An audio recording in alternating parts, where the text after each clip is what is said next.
Hello cuties happy Janmashtami.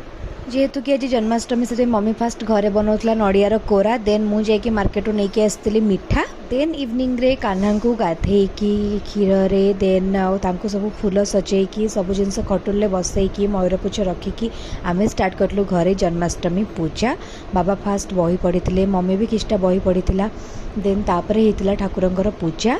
दो we are celebrating Janmashtami for the very first time at our own home. So um front जो uncle aunty और झील रुहति से भी आसते कान्हा को पूजा हाँपाई आम फास्ट बाढ़ी फ्रुट्स देन कोरा तापर सर छेना काजू एंड आलमंड्स एंड तापर लड्डू देन जन्माष्टमी माने तो टी कृष्ण को झुलेबाटा मैंडेट थिंग। सो मुझे मो भौणी बाबा समस्ते मिसिकी कृष्ण को झुले। सो फर्स्ट टाइम मु घरे एमती एक्सपीरियंस कली कान्हा पूजा and trust me it was so satisfying that much it for the shorts now bye.